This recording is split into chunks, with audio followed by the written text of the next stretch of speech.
எனக்கு தெரிஞ்சு இருக்கிறதுலே ஈஸியான மேட்னா குயினை வச்சு மேட் அடிக்கிறதா. ரொம்ப சப்பைங்க, ரொம்ப ஈஸி, ரொம்ப ஒண்ணுமே இல்ல. 2 ரூல்ஸ் தான்.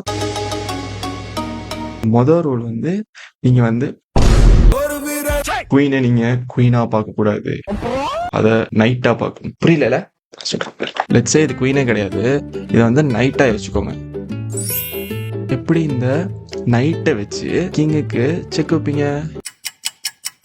இங்க வைக்கலாம், இங்க வைக்கலாம். இந்த 2 இடத்துல வச்சா கிங் செக் வருமா? அவ்வளவுதாங்க. இது புரிஞ்சுட்டா போதும். ஓகேவா?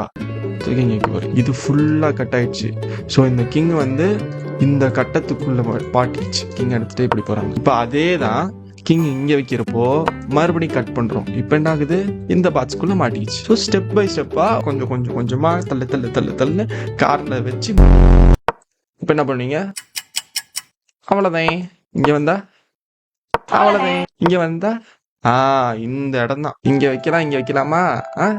வைக்கலாம்ல? வச்சீங்கன்னா டிராவ் ஆயிடும் மேட்ச். ஆமா, கிங்க கட்டமே இல்லை. எங்க வைப்பீங்க? இங்கேயே வைக்க முடியாது, இங்கேயும் வைக்க முடியாது, இங்கே வைக்க முடியாது. ஸ்டேல்மேட். கிங் வந்து கார்னர் மூலையில போய் ஒளிஞ்சுட்டான்னு வைங்களேன், அவனை அப்படியே விட்டுறணும்.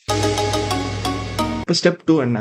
ஒரு குயினை வச்சு நீங்க ஒன்றும் பண்ண முடியாது. கிங் குயின் அப்படியே ஒட்டி வரவான்னா தான் அவன் கிங்க முடிச்சு விட முடியும். ஓகேவா? கிங் சும்மா தானே இருக்கான், ஓரமா தானே உட்காந்துருக்கான், அவனை கூப்பிடு, அவன் கிங் கிட்ட போக வேண்டியதான்.